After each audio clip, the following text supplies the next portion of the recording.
Good morning. Welcome back to my channel. Today is an exciting day. We're gonna do a little bit of micro-preserving.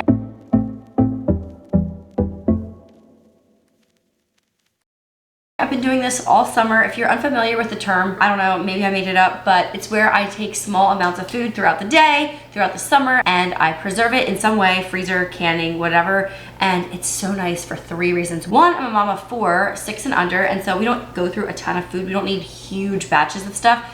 2, it allows me to work in small increments of time. It's so much more versatile, you're so much more buoyant, and you don't have to have those long, tiring canning days where it's just like you don't want to ever see a tomato again for the rest of your life. Sure, it is fun to watch people on YouTube, you know, putting away 120 quarts of peaches or 100 packs of corn for the freezer. You know, that's fun to see, but oh my goodness.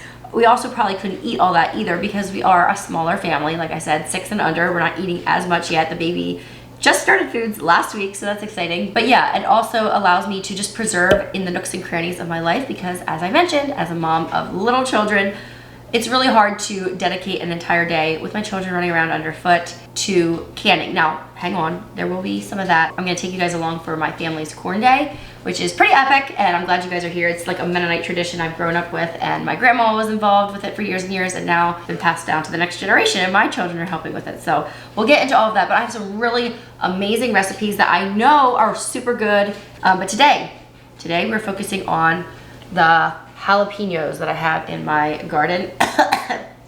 Yeah, I can already feel the spice in my throat. I did plant some Hungarian wax peppers. We like these for like the jalapeno poppers. Use these instead. But today, per my husband's request, we are making pepper jelly and we're gonna try to can it. Last year it did not set up, so we're gonna try it again today. I will link all of the information down below that you're gonna need if you wanna recreate any of these. One more reason I love micro-preserving is that it allows you to experiment. You're not committing to bushels and bushels of produce. You're just trying a quart here, a quart there, fitting it into the cracks of your life. So I don't know, micro-preserving, it might not be as glamorous as full-on preserving, but it's so much more approachable and doable, and let's try it out together.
Okay, so the peppers are all chopped, but I did place a Thrive order because there's a few things I need in here for my canning. We love Thrive, and I again have my discount code that you guys can use. It will get you 30% off of your first order. Plus, they're gonna throw in a free gift that is valued up to $60. So use that if you have not tried out Thrive. And if you haven't, why not? Maybe I haven't been convincing enough yet. Let me try again to convince you that Thrive is where it's at. Number 1, it's groceries coming right to your door. Is there anything more beautiful about that? No tipping involved or any of that. It just comes straight there. When you sign up for Thrive, you can do a monthly membership, or it's cheaper actually to go by the year, and there's no risk involved because if you don't make your money back, they will reimburse you. But it's really handy with this back to school season that we've just been through. You know, all the school lunches we're gonna be packing throughout the year. You can get better for you snacks. That's what I like to do. Also, when you sign up, their deals tab has so many different items on there. Each time I look there first just to see if there's anything that I didn't know about before. I'm always constantly trying out new products on there, and they're always cheaper, sometimes a lot cheaper than you can find at a traditional grocery store. Plus, we all know the beauty of typing it in a search bar and popping it in your cart rather than looking for it in a grocery store, especially if it's a new item you want to try. Tracking it down could be a problem. But what I needed in here and why I need to open this is because I am going to be using cane sugar in some of our preserving in this video. Cane sugar is still sugar, but it is a better option, and this is organic cane sugar, so I got 2 of those. You guys can see how everything is so nicely packaged in there, safe and sound. I ran out of this exact dish soap, so I reordered it again. It's the Grapefruit Meyer Lemon Scent from Rosie. Band-Aids, because Band-Aids are like a fashion accessory around here. So I had to get more of those. I just threw them in. And I reordered this exact same item from before. I ran out of it. It is the lip sleeping mask. And it feels so good. I don't use it just at night. It is a favorite and feels so good. So if you're already a Thrive member, maybe throw this into your box next time. I did get a pretty good deal when I bought it. So, okay, fruit snacks. I have not tried these, but they're lollipops from Yum-Earth. My kids love. And these are made with organic rice syrup and organic cane sugar. And my kids love fruit snacks. My mom gives them fruit snacks, so I never buy them fruit snacks, but I thought this is like a little love from their mom when they open their lunch at lunchtime at school. Also, another tried and true item I've ordered many times before. This is the Birch Benders Complete Pancake and Waffle Mix. Another lunch item, chomps. They're super easy and fast, and I can have my kids eat them on the bus. They know how to open them. And yeah, just a really obvious, easy choice. And finally, something fun for the mom. I discovered I don't really like poppies except for this flavor, raspberry rose. Let's pop open a can. And I can sip on this as we move on to the next step of our pepper process. Telling you, this flavor is good, but the rest, not so much. So I wouldn't recommend the variety pack, in my taste buds opinion. Thrive Market has the highest quality standards in the industry with 1,000 plus restricted ingredients for their food, baby, cleaning products, and more. And if you are in need of a special diet or anything like that, you can search according to that eating plan. And I did tell you, as promised, they're giving me a special link that's gonna give you 30% off of your first order. Plus, they're gonna throw in a free gift for you, which is valued up to $60. So definitely think it's a great time to try Thrive out if you have not yet. And if you are a Thrive subscriber, let me know what you like to order. Hey buddy, what's up? Don't know. You don't know? Yeah. You wanna try some soda? Yeah. Mommy. I'm so generous with my drinks. How demure, how mindful, how cutesy.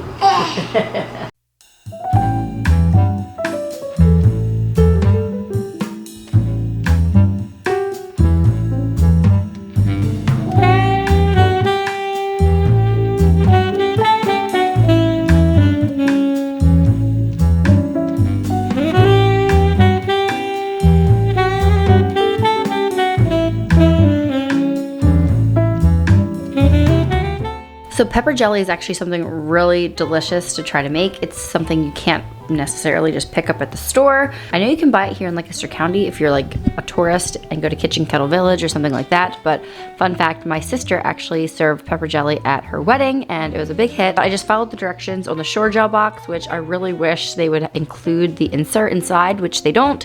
So of course I had to look off my phone every time I wanted to figure out the next step. And honestly, I went over each step over and over again, making sure I was getting it right. This is just some vinegar, some butter, and then all your different peppers. You have sweet peppers and jalapenos, so you have a nice mixture and it gives a little more depth of flavor, I guess you could say. This large canning kettle, I guess you could call it, is from my mom-in-law, and I'm so thankful to have it. I don't think I would have broke down and bought it on my own, but since she bought it for me, it's such a gift, and I'm always so glad to have it every time I start canning. So basically, you just need to make your pepper jelly mixture and then boil it so it can thicken up a little bit. And as you can see here, it kept boiling up off the side. I probably should have used a bigger kettle instead of my Dutch oven here. Oh my goodness, vulnerable moment here. I kept pulling it off the burner because it was just getting too hot. Even though I was following the directions, I kept lifting it up off the burner so that it could like cool down a little bit and the bubbles could die down. And yes, you just saw that right, flames. I guess some like sugary mixture landed on the stovetop and burst into flame. Praise the Lord, it was nothing worse. This is why I don't like canning with children around. It was actually a lot less dramatic than it looked there. But yeah, I should definitely make that the thumbnail, don't you think? After it's done cooking, you strain off any foam that's on the top, and then you definitely need to get yourself a jar filler, funnel, whatever this is called. I get them at the Mennonite store, and it's so nice. You don't have to worry about spilling your stuff all over the place. I did set my jars into a bowl just to make sure I wasn't getting any sticky liquid on the counter. I was not about to mess around after causing literal flames in my kitchen, but I kept my lids nice and hot in this kettle here, and you just put the lid on top, screw the ring on, and do that with all of the jars.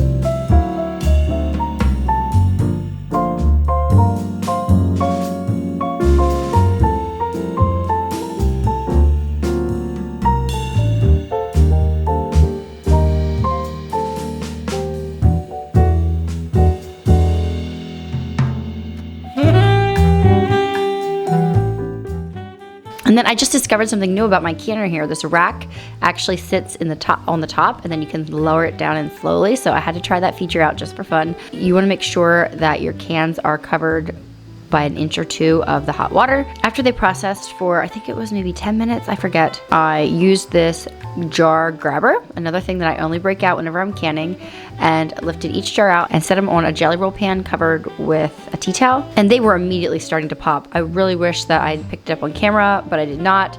They sat there for probably a minute or two, and then all of a sudden I started hearing them seal, and if you're a canner, you know this is like just a joy to hear all the little pops happening.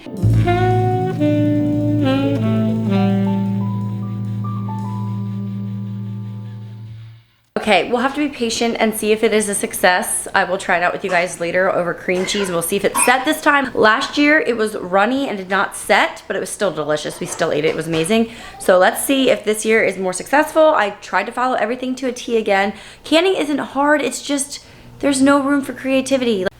Okay, we took some to the park the next week and served it with cream cheese and Ritz crackers. It was amazing.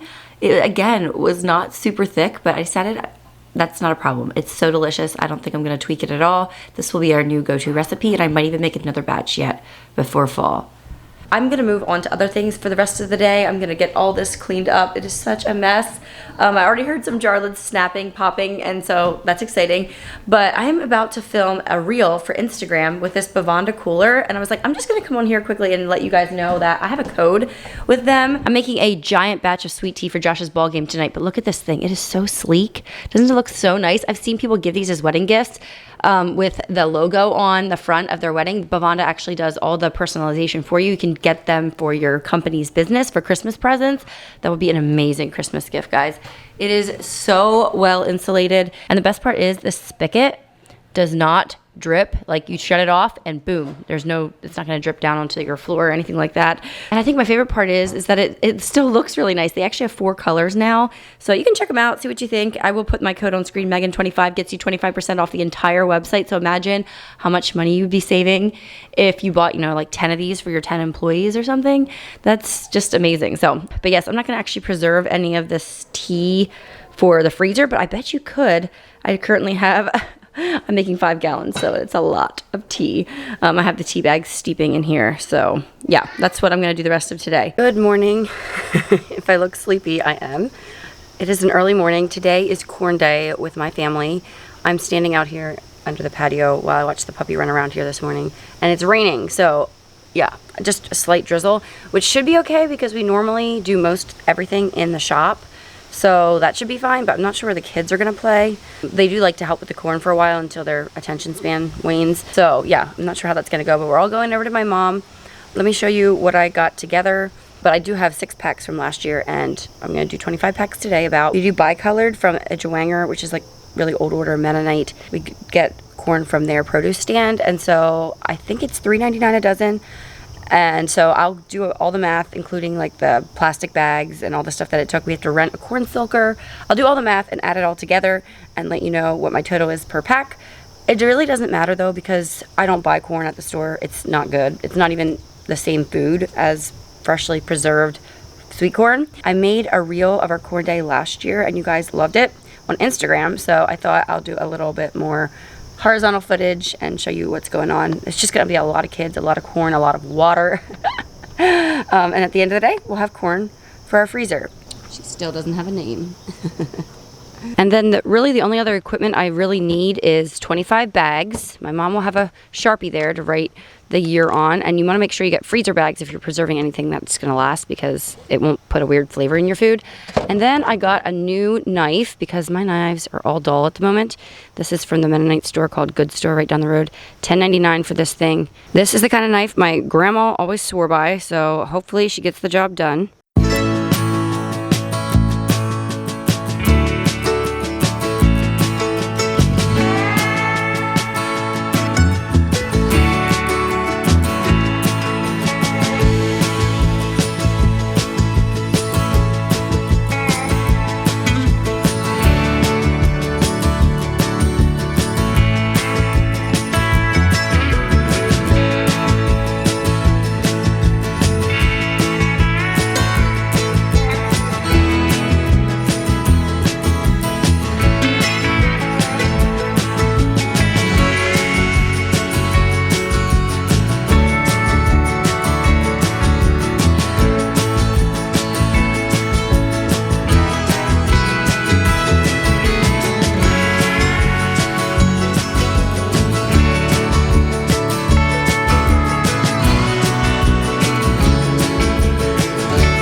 Okay, we are back. That took us till nap time, 2 o'clock. I got 19 and a half packs, so we'll just round it up to 20 packs, which means it cost me, it was $4.50 a dozen, which is not the cheapest, that's for sure. They had to irrigate a lot this summer, I heard.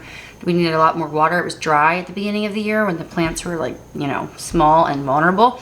There is another place right down the road that was doing it for, I think, $4.25 a dozen. But it was $4.50 a dozen since we got it in bulk. And then when I divided it out among my packs, it came out to $3.31. So the stuff at Aldi, I say stuff, the sweet corn at Aldi is $1.09, and at Walmart it is $1.97, and that is about a 10 to 12 ounce pack. So Aldi definitely has the better price, even with Walmart having it on rollback, their corn's on rollback right now, and it's still more expensive, 18 cents an ounce. But you guys know, if you, maybe you don't know, if you've never had home preserved fresh sweet corn put in your freezer by your own hands, cut straight off the cob, it's not the same thing at all. It's not the same thing. At Walmart or Aldi, you can't buy it, you have to make it yourself. So if I didn't preserve it for our family, we would just not buy corn. The corn is, I'm sorry, I don't like it. Maybe if I was putting it into like a soup or a casserole, but we don't like corn in our soup and our casseroles. Like the only time we eat corn in our family is when we have it as a side with like our meat and potatoes or whatever. And then it always feels like I don't go through a ton of it because it feels kind of starchy. Like if you have potatoes or noodles and corn, it's like, well, then where's the vegetable? Is the corn the vegetable? That's debatable, you know? So we don't go through a ton of it. I wanted to get 25 packs. I filled them pretty full, and so I only got enough for about 20 meals, and then I have 6 from before. So I'm going into this year with about 25-ish packs of sweet corn. I definitely consider that micro-preserving because I really don't have a ton. It wasn't very much. We only worked on it for a little bit, but I know people who do like 100 packs of sweet corn in their freezer, like 2 a week. So yeah, that is true preserving, my goodness. And you guys, if you'd like to try micro-preserving your corn, you can totally do that next time you go get some sweet corn down the road at the produce stand. If that's an option for you, buy an extra dozen, cut it off, do all the process. Sure, it takes a little bit more work, but you'll have a couple packs for your freezer for later, especially if you find a good deal. That might not be a bad idea, but getting together with family to do it is the way to go.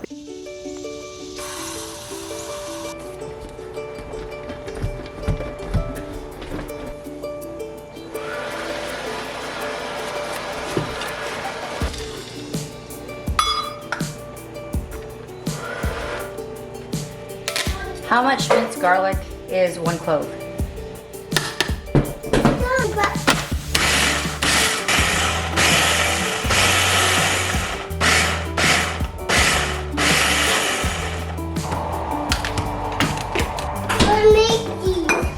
What make this? 2/3 of a cup.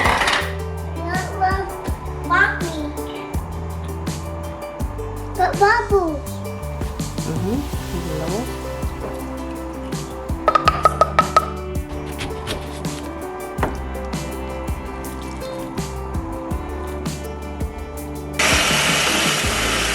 How is it? Good. You like it? Mm-hmm. Is it salty enough? Mm-hmm. Is it salty enough? More salt? Okay, I am making pesto this morning. I'm attempting to micro-preserve some of it. We will see how this gets. I'm actually really excited. We love pesto with my sister's sourdough bread. It's so good. Oh my goodness. Anyway, and then I do like turkey, bacon, provolone or cheddar, and then we'll smear pesto on the bread and we'll put it in the panini press and make paninis out of it. It's so good. I wish I had been making pesto all summer, and if this works, I wish I had been doing this all summer long because I was not picking my pesto very regularly because we just, you know, I stuck it in some of my like peach drinks and like things like that, but I wasn't using it near as heavily as I could have, and a lot of it was going to seed. Anyway, I could have gotten a lot more out of it, but now we're kind of coming towards the end of the season. I think I burnt some of the leaves watering them in the middle of the day. Shouldn't have done that. I will put my recipe down below. It's so good. Mine's not as pretty as yours is probably going to be because I used some purple basil too, so it kind of just makes it look a little more black, if you see what I'm saying there, because the dark purple leaves. But that's fine. It still tastes amazing. I did use pine nuts this time, and I have to say, it's just as good with like pecans or whatever you happen to have around. I don't feel like the nuts add a ton of flavor, but you definitely want enough lemon juice for like the brightness, And I always add extra salt because I just think it brings out the flavor better. I don't know. And we're putting it on sandwiches, so I feel like the stronger the better. You are going to be seeing these little cups later in the video, but what I'm doing is just filling them. This is about the portion I will need when we make paninis on Sunday lunches. And then apparently if you just do a layer of olive oil across the top, and I'm just using some leftover bottles up. I have all these like little bottles that need to be used up, and yeah, I decided I'm going to try to clean out my cupboards a little bit at the same time. So there you go. There's like this layer of olive oil on the top, and that's supposed to like seal it in. I guess keep flavors from getting into it. I don't know. And then I assume you just pour the olive oil off before you use the pesto. I will have to report back later. I don't know, bright, fresh, homemade pesto in the middle of the winter just sounds so comforting and so good. So there again, another layer of olive oil. And depending what you're making, you could probably just save the olive oil on the top if it tastes good. I don't know. Is the olive oil not gonna taste good? That's my question. But yeah, if this works, I highly regret not doing it earlier because, wow, we have a lot of pesto out of there just from 2 plants. By the way, if you're a new homesteader, a new homemaker, whatever, dill, don't let it discourage you. It's just awful. I cannot grow dill to save my life. It dies every year, and almost everybody I talk to says theirs dies too. Tell me your tricks if you have dill success. But anyone who's new, plant a basil plant or 2 and you will feel like the world's best gardener. They just, I don't know, at least in my house, they take off. That and mint. You can't hardly kill it. My oregano is actually really big right now too. So anyway, it looks like I'm gonna get about 4 of these containers filled 2/3 full. And I made a double batch here. So again, this is definitely micro-preserving. Definitely not like spending all day. I did this all here in about half an hour. Oh, and did I forget to say, I'm gonna freeze these. These are going in the freezer for 3 months to 6 months to indefinitely. Man, that is killer. About all the happiness this is gonna add to our winter. I've also been playing around with drying my basil because we just have so much of it, and it's really easy. I have a dehydrator that our family kind of shares around, and I highly recommend getting one. Get one and then share it with your sisters because it is so nice to have for so many different things. But you just basically wash your basil and, you know, try to dry it off as best you can, but it'll just slow down the dehydration process a little bit if it's wet. But then I had my kids do this. It's an easy project. We just laid everything out in a single layer on all the little trays. I know you can do it in your oven. You just have to look that up online and see how it's done. I have no recommendations for you in that department. But I think in the dehydrator, it took about 4 hours. I left and came back, and praise the Lord, it was just perfect. I will say I had problems with it getting all uniformly dried out, dehydrated at the same time. I felt like some of the leaves I had to put on another tray and like redo them again. But for the most part, it was pretty easy, and I just crumpled it up and put it in a mason jar. And now we have basil right from our garden. I feel like quite the pioneer woman. Another thing that I've been preserving here and there is our own chicken broth. A while back, my mom raised chickens for all of us, and so I have about 10 whole chickens in my freezer. And every time I make one, I make sure I save the carcass and any other tidbits that I have in my fridge, add a little bit of apple cider vinegar and maybe like vegetable scraps, lemon rinds, lemon juice, salt, you know, tired out celery, carrots, onions, whatever you happen to have. And I do it for about, I would say overnight, so 12 to 18 hours-ish. I do it in my crock pot, just on low. It just sits there and gets all delicious and yummy. And then you just have to strain off all the broth, and I throw everything else away and then put the broth into mason jars, and I set it in the fridge to cool and then into my freezer with the date. I freeze it right in the mason jars, make sure I don't fill it too full, and you're gonna get this nice fat cap on the top that when you go to use it, you just thaw everything out, scrape the fat off. But I would leave the fat on. It kind of acts as like a little seal or a barrier between your broth and your freezer. So yeah, that's kind of how I do it. Just a jar here, jar there, whatever. And it's so nice to have on hand, especially in the winter during germ season.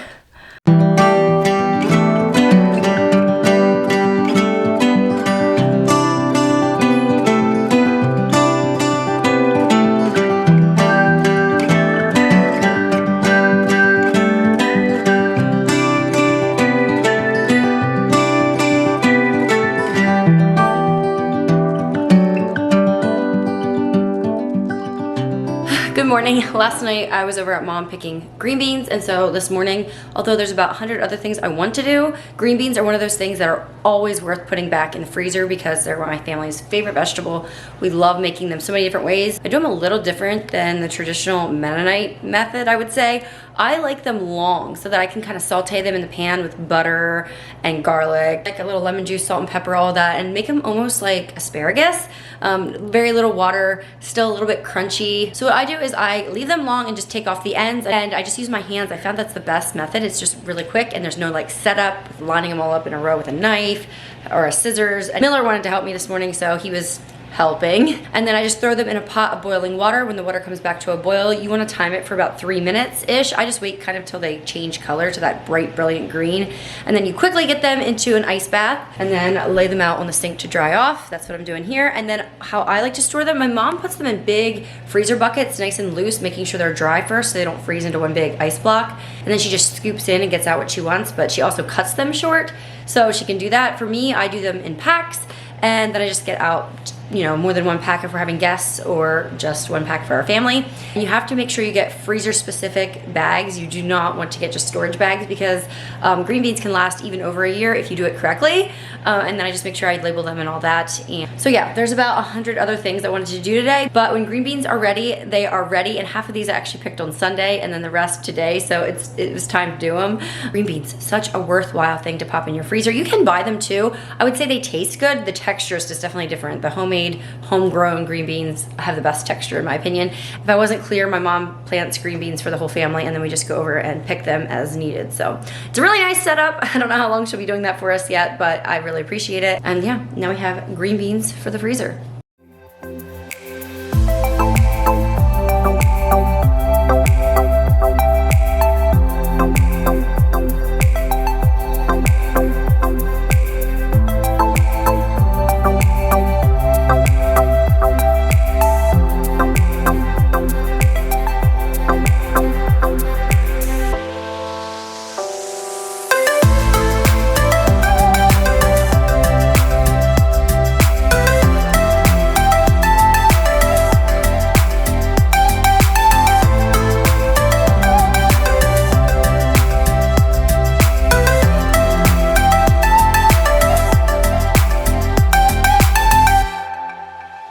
Okay, I do not kid you. It is the next day and I just got back from the farm picking green beans again. You have to pick green beans every other day. It's crazy. I was even throwing out old ones that had ripened. Like you almost have to go by the half day. Are they gonna be ready by lunch? Are they gonna be ready by supper time? Like it's that, they just grow so much in this humid weather. Anyway, I am actually not preserving green beans today because I picked one grocery bag and then I'll probably have to pick them in another day and a half to 2 days.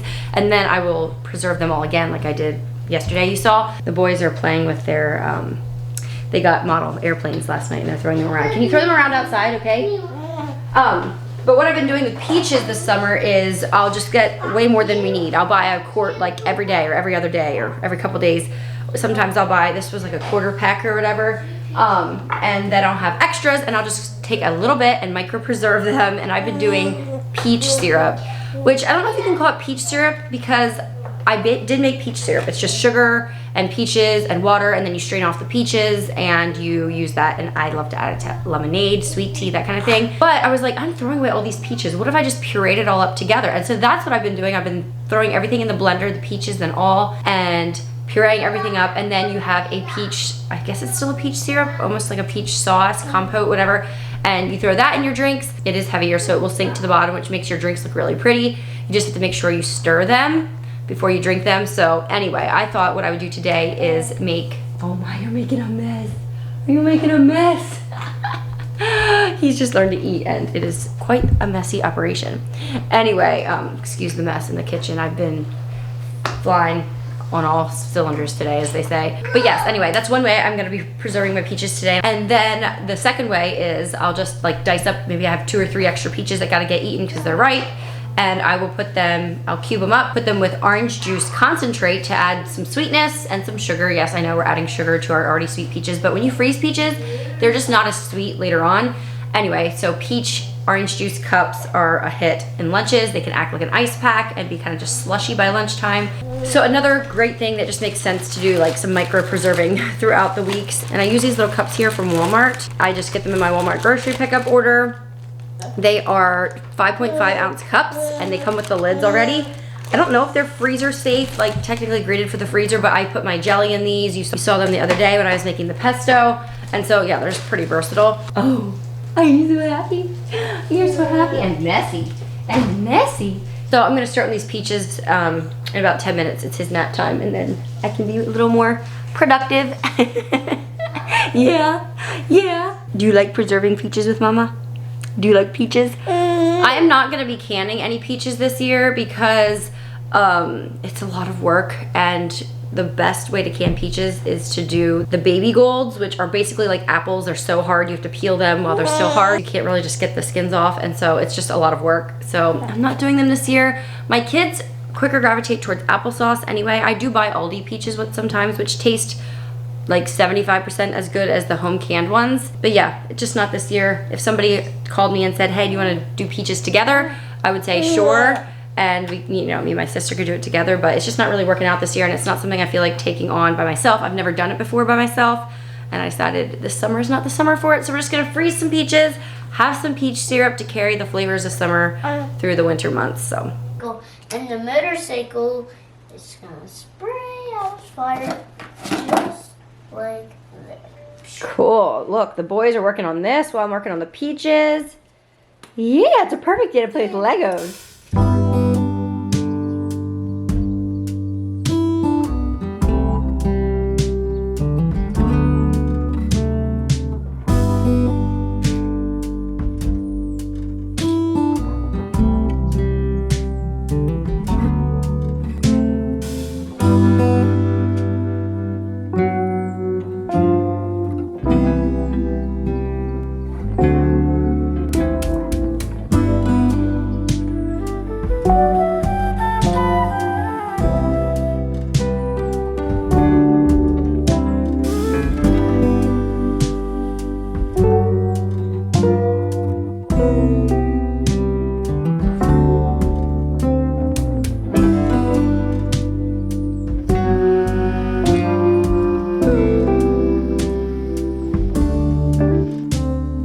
Okay, so I made a gallon of lemonade because why not? Now I did make it in this glass drink dispenser, which you can't really use this syrup in a drink dispenser if you keep the peaches in and puree the peaches in with the sugar, because it makes the syrup so heavy it just sinks to the bottom, and then whoever's getting a drink is going to just be getting all the syrup and none of the lemonade, unless you have a way to stir your dispenser very regularly. So what I recommend is just serve your lemonade, and then you can have peach syrup on the side, and the way you can, you know, get it like this is just freshly made, but you can take your frozen peach syrup the day or two ahead of time and set it in the fridge, let it thaw so it's liquid, and pour it into your little container, and then people can help themselves and add a little peach syrup into their lemonade, kind of right like you would with like the bought syrups, but this is homemade and way better. So the way I would build a drink is I have a glass mason jar here, and pebble ice makes everything better.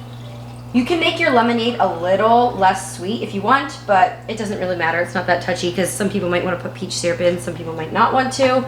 I don't know, it just makes it really pretty. Watch what happens. Add a little syrup there. Maybe throw in a few basil leaves for pretty. Throw in a lemon slice, whatever. By the way, these are, I've been micro preserving all summer, like I said, so these are like just the peach cubes that I threw in a gallon bag, took them along camping. They slightly melted together a little bit on the transport home, but this is kind of what you'll have once your cubes freeze, and then you can pop them out of the trays, put them in a bag, and you're good to go. It's actually really exciting stuff. And you can play around with your lemonade. I like to add meadow tea leaves and let it steep in my lemonade for a while, so it makes like a little bit of like a peach mint lemonade. Oh, it's so bougie. You could do half water, half seltzer water as you're serving it, and make it like a sparkling lemonade. Yeah, there is definitely a lot of options. So if it's not too late for you wherever you're at, if there's still peaches in season, maybe this is something you want to give a try. It's really low risk, especially if you are micro preserving. Okay, look how pretty this is with the syrup in. Oh man, I would love to just set this out at a patio party and just have it there but it's not practical because, so as you can see, it's just settling and getting darker and darker at the bottom. Pretty soon it's just gonna be all peach syrup down there. So I do have one more project I did not get to this week, but I'll probably do it next week, and that is to freeze my tomatoes for later.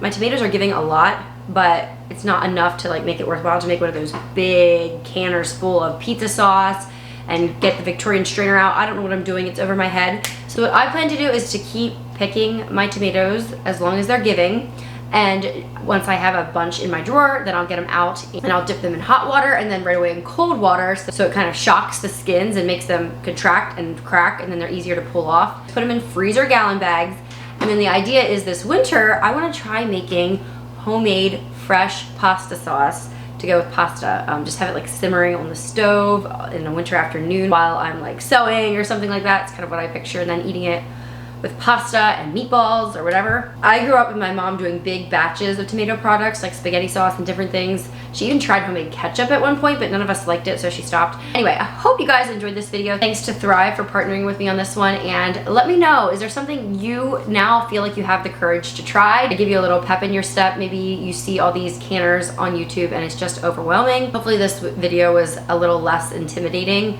And yeah, I look forward to learning more, and I love watching those canners that are doing those big massive batches. It's something I can aspire to, but I don't need to feel inadequate if that's just not the season of life I'm in. So thank you so much for being here, and I'll see you next week for a home refresh.